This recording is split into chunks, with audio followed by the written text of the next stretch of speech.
Hi guys, मैं कुशल हूँ Eicher Bhopal से। और आज हम सिग्नल्स एंड सिस्टम्स कोर्स का मॉड्यूल 12.7 सीखेंगे, जिसमें हम Z ट्रांसफॉर्म के कुछ और एग्जांपल्स को सॉल्व करके देखेंगे। तो आज है मॉड्यूल 12.7 Z ट्रांसफॉर्म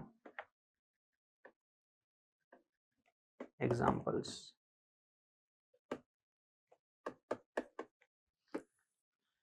तो हमने अभी तक इस कोर्स में हमने काफ़ी सारे सिग्नल्स का Z ट्रांसफॉर्म निकाला है, पर अभी हम देखते हैं कि अगर हमारे पास कोई Z ट्रांसफॉर्म दिया हुआ है तो उसका हम इन्वर्स Z ट्रांसफॉर्म कैसे निकालेंगे। अगेन, जैसा कि आप जानते हैं कि जो Z ट्रांसफॉर्म होता है वो कॉम्प्लेक्स फ्रीक्वेंसी डोमेन में डिफाइंड होता है। उस वजह से उसका इन्वर्स Z ट्रांसफॉर्म निकालने के लिए हम मैथमेटिकल एक्सप्रेशन यूज नहीं करते हैं, क्योंकि उसमें कॉम्प्लेक्स फ्रीक्वेंसी डोमेन में इंटीग्रेशन करना पड़ता है, जो कि थोड़ा सा कॉम्प्लिकेटेड हो सकता है। तो यूजुअली हम जब इन्वर्स Z ट्रांसफॉर्म निकालते हैं तो हम उस गिवन Z ट्रांसफॉर्म के एक्सप्रेशन को किसी नोन Z ट्रांसफॉर्म के फॉर्म में कन्वर्ट करते हैं और फिर उस नोन Z ट्रांसफॉर्म का इन्वर्स यूज करके हम उस गिवन इक्वेशन का इन्वर्स निकालते हैं। तो फॉर एग्जांपल हम एक एक्सप्रेशन अगर लें Z ट्रांसफॉर्म का, जो कि इस तरह का है, x of z is equal to 4z square plus 2 plus 3z inverse, और इसका ROC है suppose 0 less than mod z less than infinity. इसमें 0 और इन्फिनिटी इंक्लूडेड नहीं है, क्योंकि आप देख सकते हैं कि यहाँ पे हमारे पास z स्क्वायर का एक टर्म है। तो अगर हमारा z अगर इन्फिनिटी पे जाता है तो ये जो 4z स्क्वायर है ये ब्लो अप कर जाएगा और x ऑफ z भी इन्फिनिटी हो जाएगा। इसीलिए इसके ROC में इन्फिनिटी इंक्लूडेड नहीं है। और 0 नहीं इंक्लूडेड है क्योंकि यहाँ पे z इनवर्स का एक टर्म है। तो अगर हम 1/z लेते हैं, जो कि ये z इनवर्स है, और z को अगर 0 लेते हैं तो 1/0 अगेन ब्लो अप कर जाएगा। तो क्योंकि यहाँ पे z स्क्वायर और z इनवर्स दोनों टर्म्स हैं, इस वजह से इसके ROC में इन्फिनिटी और 0 इंक्लूडेड नहीं है। तो अभी हमें इसका अगर इन्वर्स Z ट्रांसफॉर्म निकालना है तो हम किस तरीके से निकालें। तो इसके लिए हम Z ट्रांसफॉर्म का एक्सप्रेशन लिखते हैं, x of z is equal to summation n equal to minus infinity to infinity x of n z power minus n। तो हम अगर इन दो एक्सप्रेशंस को अगर कंपेयर करें तो हम देख सकते हैं कि ये जो एक्सप्रेशन है ये एक पॉलिनोमियल एक्सप्रेशन है, जिसमें ये z इनवर्स भी है, तो ये z की एक पावर सीरीज है। और जो हमारा x ऑफ z है वो भी एक z की एक पावर सीरीज के फॉर्म में ही यहाँ पे लिखा हुआ है। तो इस एक्सप्रेशन में हम अगर n इक्वल टू 1 अगर डालेंगे तो हमारे पास z इनवर्स आएगा, जो कि एग्जैक्टली ये वाला टर्म है। और z इनवर्स का जो कोएफिशिएंट है वो फिर बन जाएगा x ऑफ 1। वैसे ही ये जो है this is coefficient of z power 0 and this is coefficient of z power 2, यानी कि ये जो 4 है ये है हमारा x ऑफ 2। तो यहाँ पे अब हम अगर इस एक्सप्रेशन को और इस एक्सप्रेशन को अगर हम कंपेयर करें तो हम देख सकते हैं कि ये जो एक्सप्रेशन है ये भी z की एक पावर सीरीज है, और जो z ट्रांसफॉर्म का एक्सप्रेशन है वो भी z की एक पावर सीरीज है। तो यहाँ पे हम अगर n इक्वल टू 1 अगर सब्स्टिट्यूट करेंगे तो हमें z पावर माइनस 1 आएगा, यानी कि जो 3 है that is equal to x of 1। वैसे ही ये जो 2 है ये z पावर 0 का कोएफिशिएंट है, यानी कि this 2 is equal to x of 0। और हम अगर यहाँ पे n इक्वल टू माइनस 2 अगर सब्स्टिट्यूट करेंगे तो हमें z स्क्वायर मिलेगा, तो यानी कि this 4 is x of minus 2। यानी कि इस x ऑफ z को हम इस तरीके से लिख सकते हैं, x of minus 2 into z power minus of minus 2 plus x of 0 z power 0 plus x of 1 z power minus 1। यानी कि जो हमारा x ऑफ n है वो सिर्फ 3 n वैल्यूज के लिए नॉन जीरो है, वो है -2, 0 एंड 1 और बाकी सारे n वैल्यूज के लिए वो 0 है।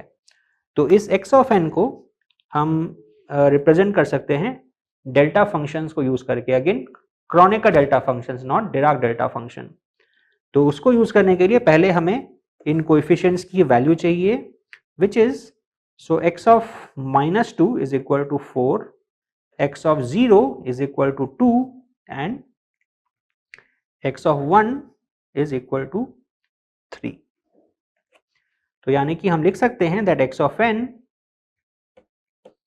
Is equal to 4 delta of n plus 2, क्योंकि delta of n plus 2 non zero होगा सिर्फ n इक्वल टू -2 पे, प्लस 2 डेल्टा ऑफ n, क्योंकि delta of n non zero होगा सिर्फ n इक्वल टू 0 पे, plus 3 delta of n minus 1।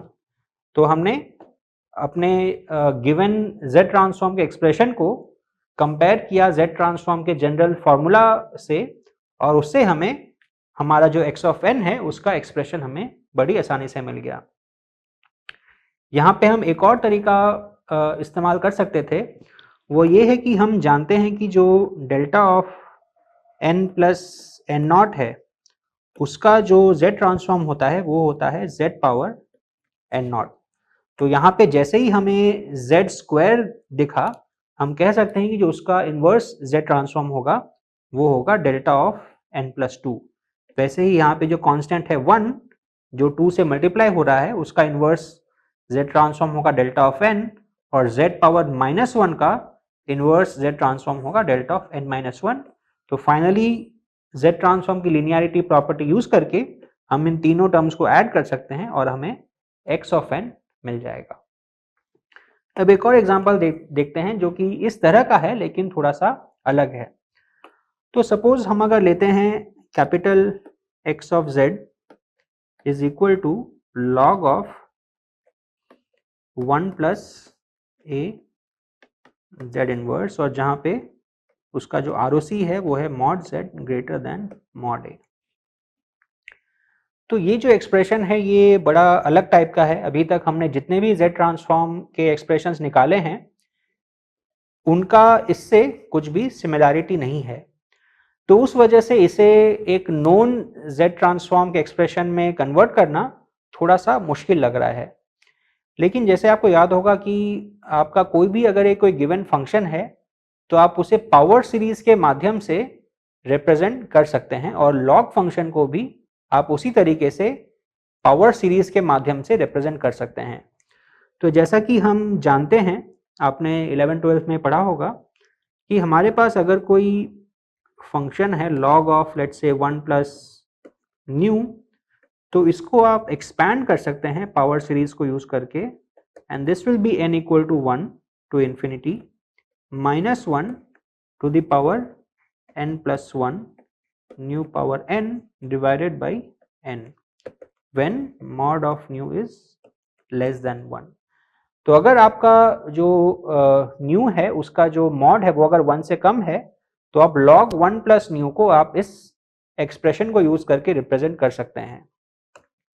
अब जो हमारा जो गिवन एक्सप्रेशन है वो भी log ऑफ 1 प्लस न्यू के फॉर्म का है, और यहाँ जो कंडीशन है न्यू लेस देन 1 तो वो यहाँ पे भी सेटिस्फाई हो रही है, क्योंकि if mod z is greater than mod a so mod of this quantity will be less than 1।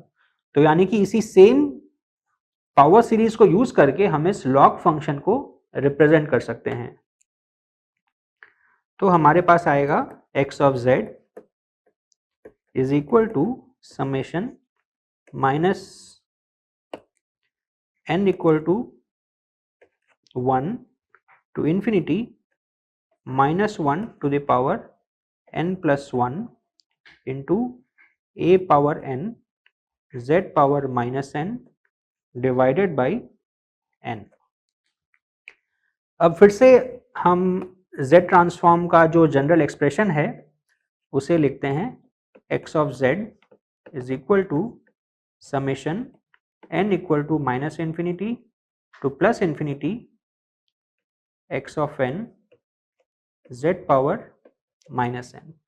और अगर आप अगेन इन दोनों को अगर आप कंपेयर करें तो आप ये देख सकते हैं कि जो ये वाला जो टर्म है that is equivalent to x of n, पर क्योंकि हमारा समेशन सिर्फ 1 से इंफिनिटी तक जा रहा है तो हमारा x ऑफ n भी 1 से इंफिनिटी तक ही नॉन जीरो है और वो 1 के पहले वो जीरो है। यानी कि हम लिख सकते हैं दैट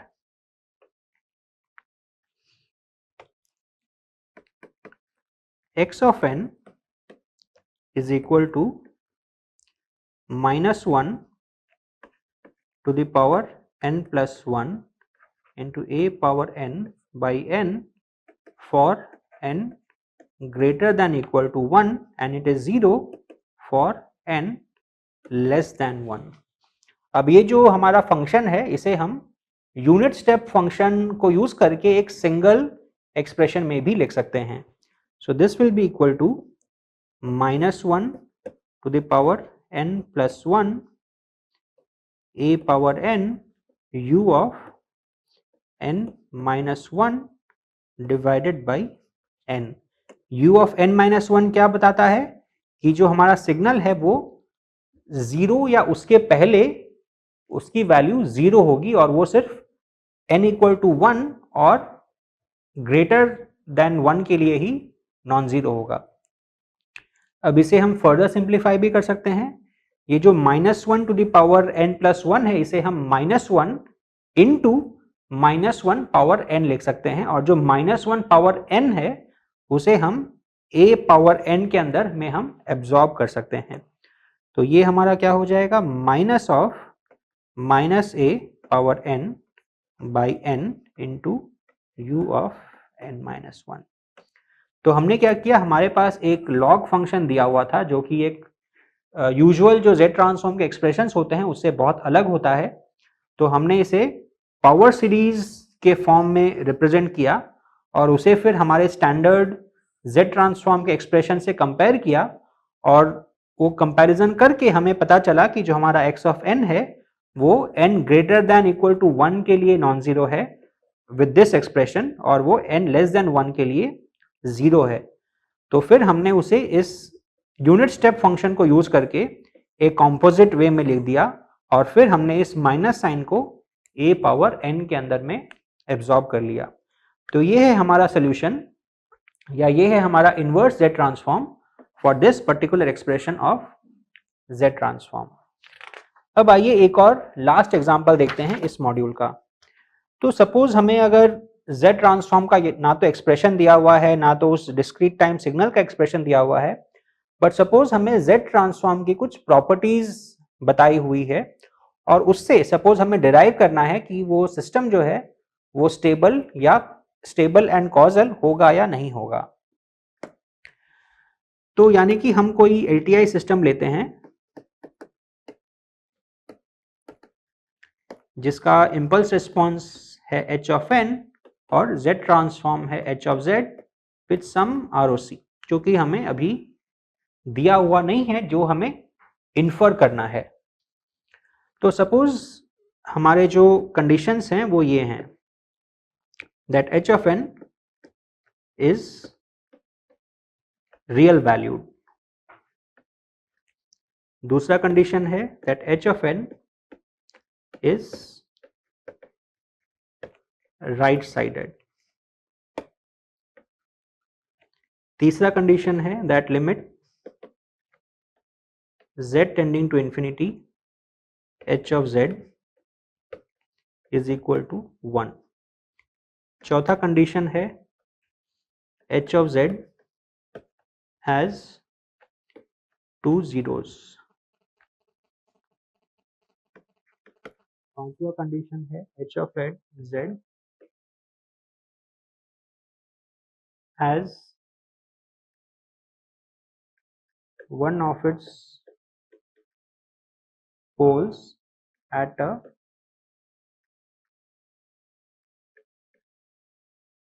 non-real location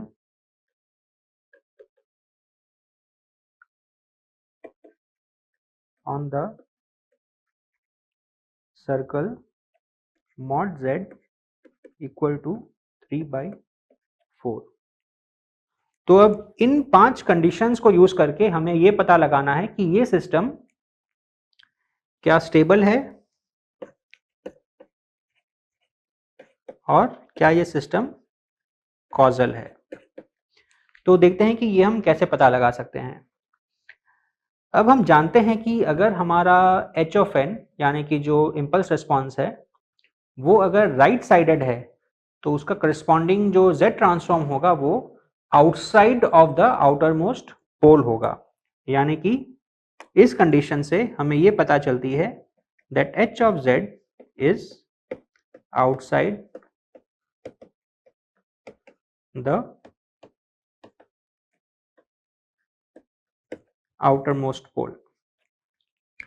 और इस कंडीशन से हमें यह पता चलती है कि z equal to infinity is part of ROC, क्योंकि z इक्वल टू इंफिनिटी पे हमारा जो z ट्रांसफॉर्म है वो एक फाइनाइट वैल्यू है, और क्योंकि h of z outside of the outer most pole है तो इसीलिए z इक्वल टू इंफिनिटी भी ROC में इंक्लूडेड होगा।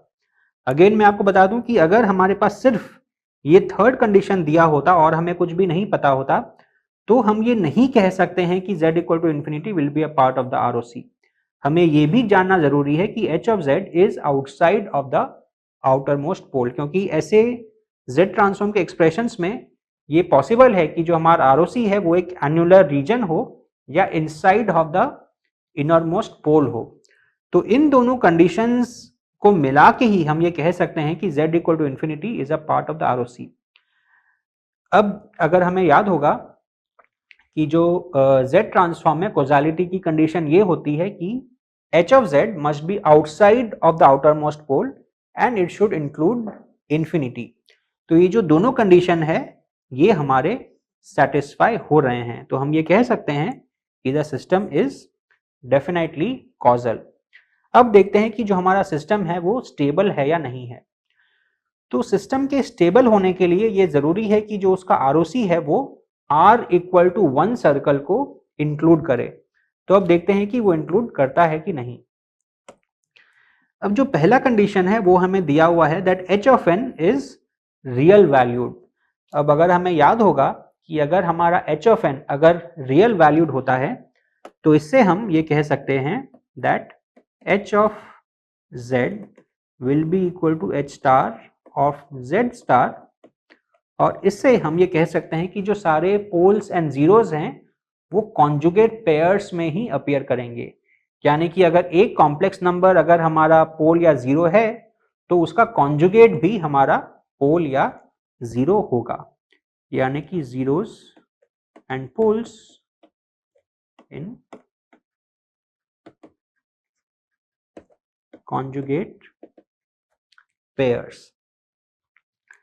चौथे कंडीशन में हमें दिया हुआ है कि h ऑफ z में 2 जीरो हैं, और जो तीसरा कंडीशन है ये हमें बता रहा है कि जो limit z tending to infinity है of h of z that is equal to 1 which is a non zero finite number.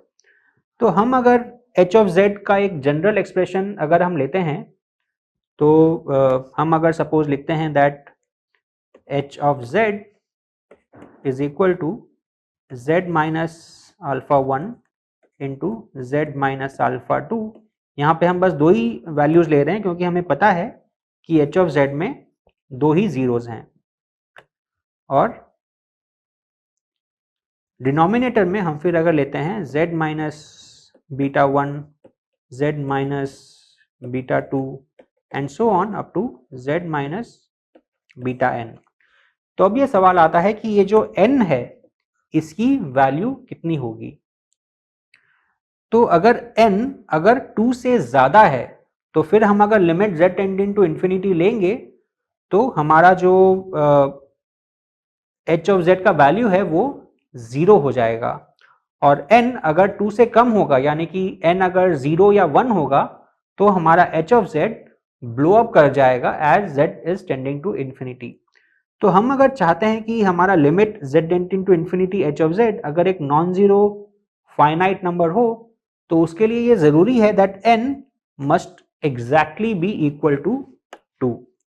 सो हम ये कह सकते हैं दैट using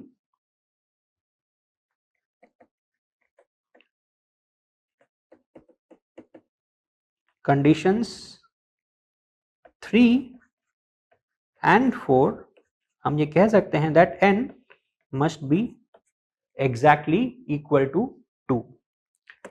अब हमें फिफ्थ कंडीशन में ये दे रखा है कि h of z has one of its poles at a non-real location, यानी कि at a complex location on the circle mod z equal to 3/4. अब पहले कंडीशन से हमें पता है कि जीरोज एंड पोल्स जो हैं वो कॉन्जुगेट पेयर्स में ही अकर करते हैं। तो इसका हम अगर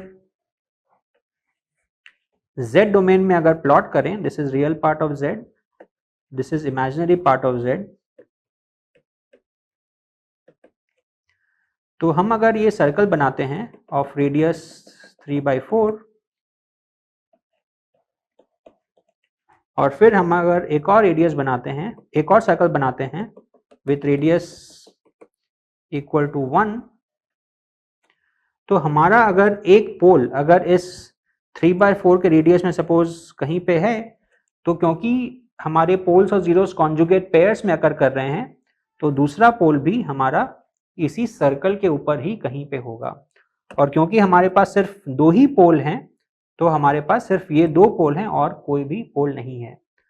अब हमें कंडीशन 2 और 3 से ये पता है कि जो हमारा ROC है that is outside of this circle 3/4 up to infinity, तो हम अब क्लियरली देख सकते हैं कि जो हमारा ROC है वो r इक्वल टू 1 सर्कल को भी इंक्लूड कर रहा है, यानी कि ये जो हमारा सिस्टम है ये स्टेबल भी है। तो यहाँ पे हमने देखा कि हमें ऑल्दो h of z का एक्चुअल मैथमेटिकल एक्सप्रेशन पता नहीं है, बट फिर भी हम इन कंडीशंस को यूज करके हम ये पता लगा सकते हैं कि ये जो सिस्टम है ये स्टेबल एंड कॉजल दोनों ही है। तो ये था एक ब्रीफ इंट्रोडक्शन z ट्रांसफॉर्म्स और उनके प्रॉपर्टीज के लिए। अगले मॉड्यूल में, जो कि इस हफ्ते का आखिरी मॉड्यूल है, उसमें हम सीखेंगे कि एक डिस्क्रीट टाइम सिग्नल को आप ब्लॉक डायग्राम्स के माध्यम से कैसे रिप्रेजेंट करते हैं। जैसे कि कंटिन्यूअस टाइम सिस्टम का जो इम्प्लीमेंटेशन होता है वो एनालॉग सर्किट्स यानी कि RLC कंपोनेंट्स के द्वारा होता है, उसी तरीके से जो डिजिटल सर्किट्स होते हैं या जो डिस्क्रीट टाइम सर्किट्स होते हैं उनका इम्प्लीमेंटेशन उन डिजिटल लॉजिक सर्किट्स के द्वारा होता है जिन्हें हम ब्लॉक डायग्राम्स के द्वारा रिप्रेजेंट कर सकते हैं। Thank you.